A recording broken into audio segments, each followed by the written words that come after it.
Imagine a murder mystery where the killer confesses within the first 10 minutes. No locked room puzzle, no alibi chase, no dramatic courtroom reveal. The police are happy. Case closed. But what if that confession wasn't made to hide the truth, but to make the entire world believe a lie so perfect, so carefully constructed, that even the detectives become puppets in the killer's stage play?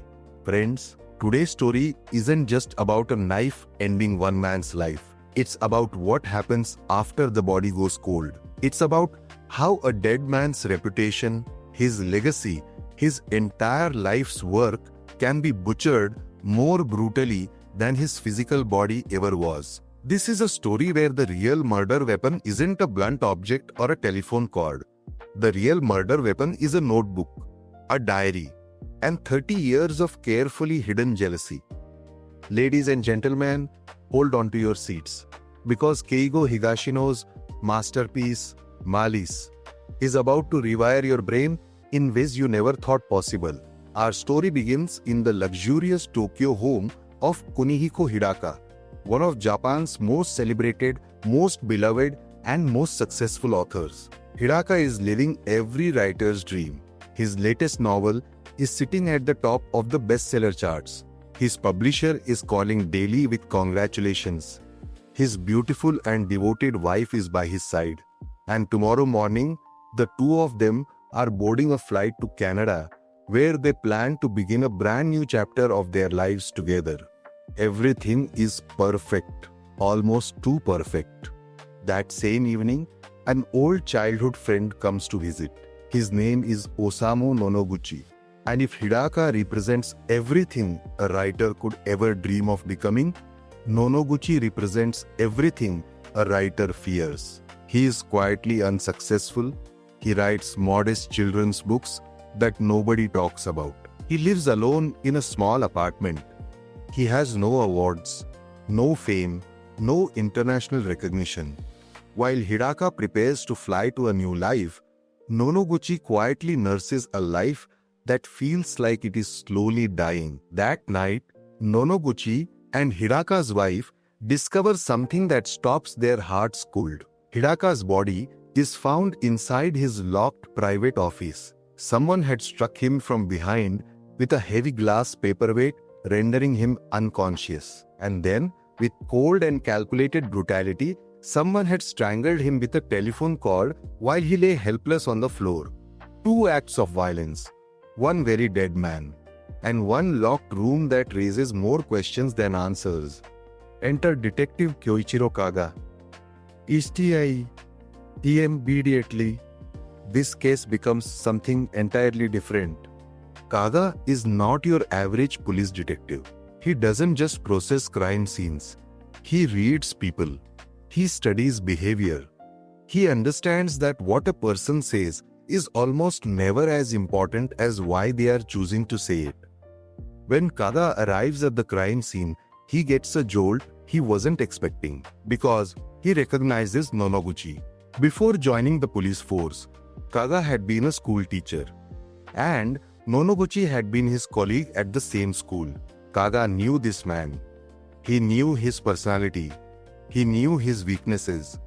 He knew, deep down, that Nonoguchi was fundamentally a coward.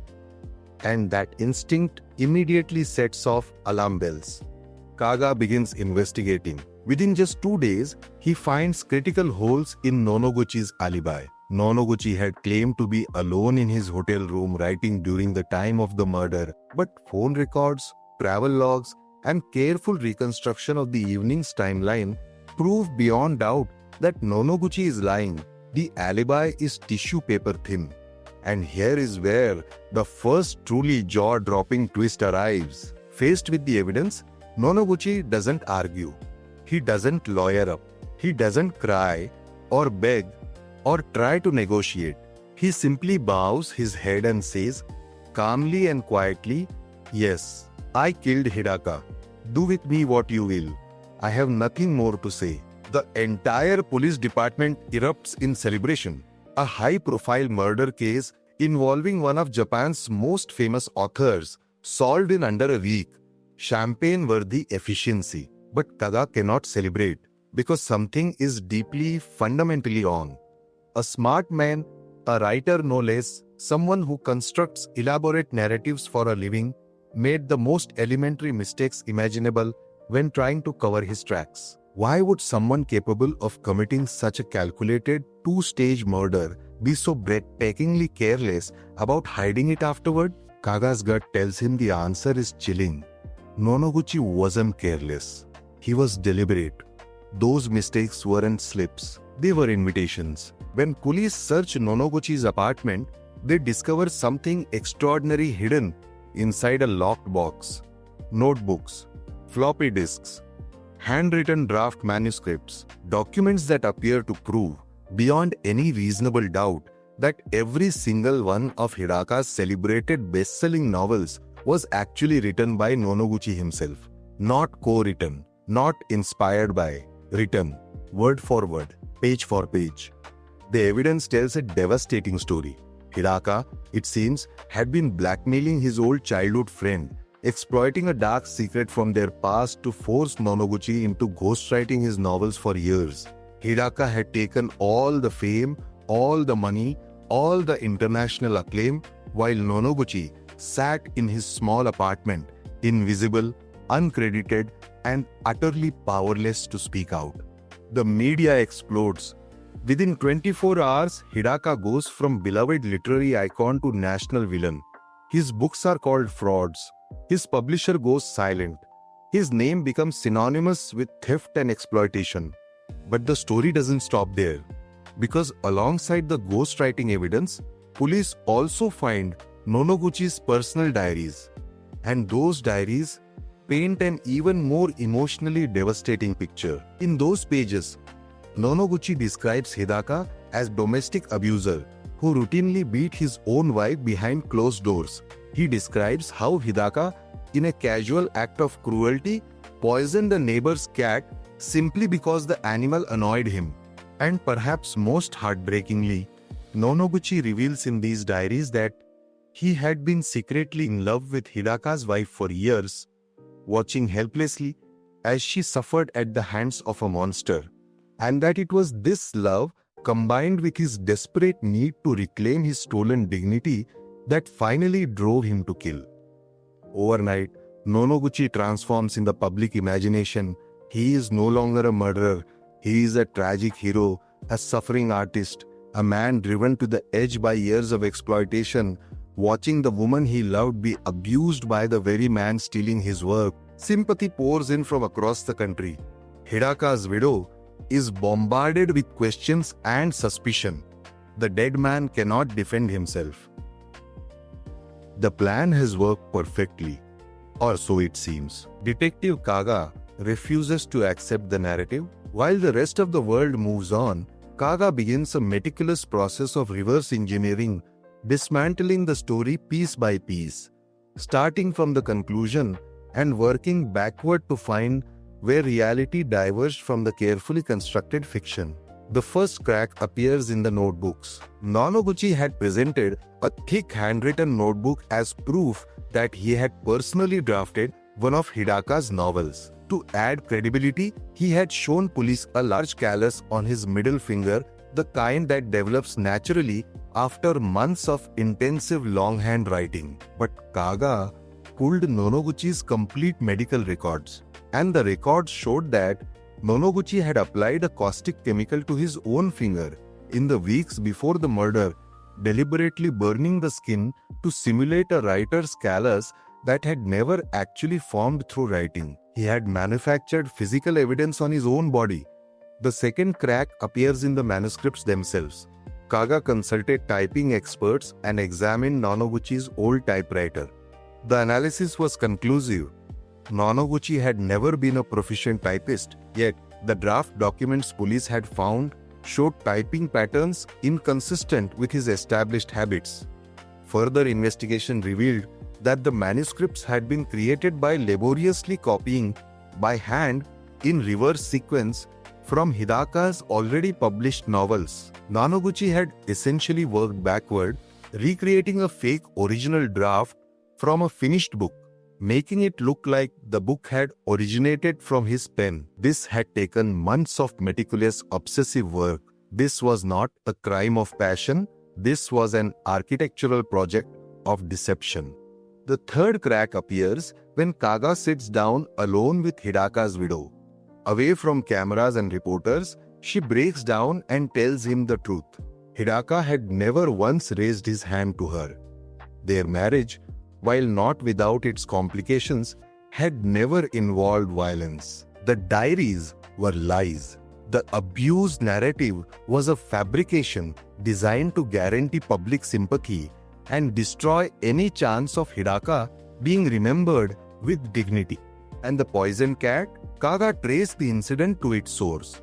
Neighbors confirmed that a man matching Nonoguchi's description, not Hidaka's, had been seen near the property around the time of the animal's death.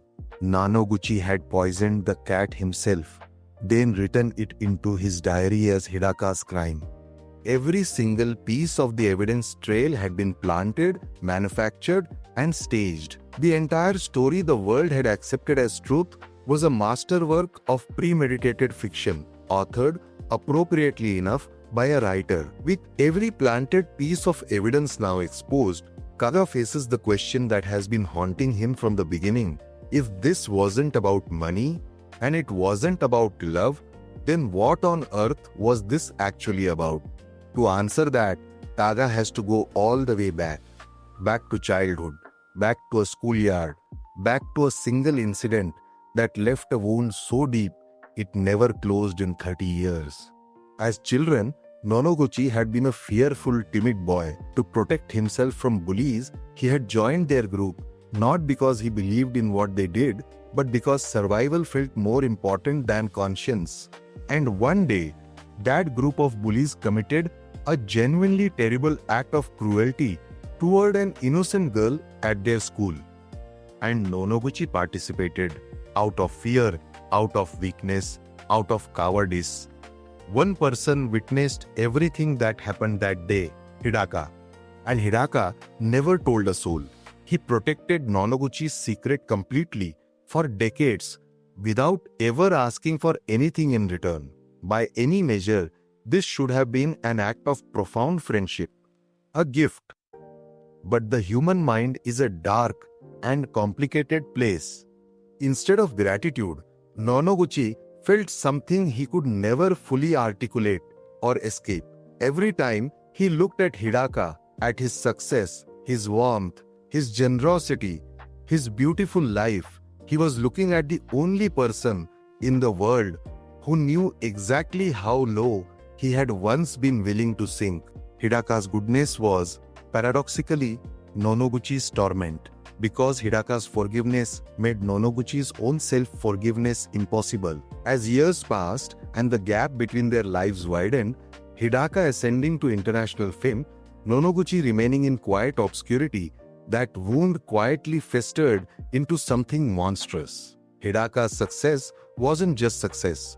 To Nonoguchi, it was a daily reminder of everything he wasn't. Every award Hidaka won, every interview he gave, every fan who celebrated his work, it was salt in a wound that Nonoguchi had never allowed to heal. And then came the diagnosis: cancer, terminal, months to live. Nonoguchi looked at what remained of his life. A small apartment, modest children's books, nobody remembered. No legacy, no love, no international departure to a new life. And looked across at Hidaka, who was days away from flying to Canada to begin the most exciting chapter of his already glittering existence. And something inside Nonoguchi didn't just break, it calculated. I am dying, he thought. He gets to live and be celebrated forever, unless I make sure he doesn't. The motive behind everything, the murder, the false evidence, the manufactured abuse narrative, the ghostwriting conspiracy, was not revenge in any traditional sense. It was not justice. It was not heartbreak. It was something far more primal, far more frightening, and far more human. It was pure malice, blind, irrational, all-consuming hatred born from envy. The desire not merely to destroy someone, but to erase them, to steal their identity, corrupt their memory and inherit their legacy while they lay powerless in the grave. Keigo Higashino's genius is in showing us that this isn't a motive we can entirely claim to be alien to. We have all felt, at some moment, the sting of someone else's happiness. We have all scrolled past someone's success and felt something uncomfortable flicker inside us. The difference between that flicker and what Nonoguchi became is not as wide as we would like to believe. What separates a reasonable person from Nonoguchi is not the absence of that darkness. It is the choice not to fear it. Detective Kaga did not just solve a murder. Any competent detective could have eventually connected Nonoguchi to the crime scene. What Kaga solved was a story. He dismantled a false narrative that had already reshaped public perception, restored a dead man's dignity, protected a grieving widow from further cruelty, and exposed the true face of a crime that had nothing to do with love or justice and everything to do with the most corrosive emotion a human being can carry inside them, the inability to tolerate another person's happiness. In Agatha Christie's Murder on the Orient Express, we leave the story understanding that love can drive people to extreme and terrible places. In Malice, Higashino shows us something darker still. That hatred, quiet, patient, meticulously organized hatred, can be just as powerful a force and far more dangerous, because hatred, unlike love, requires nothing from its object. It feeds entirely on itself.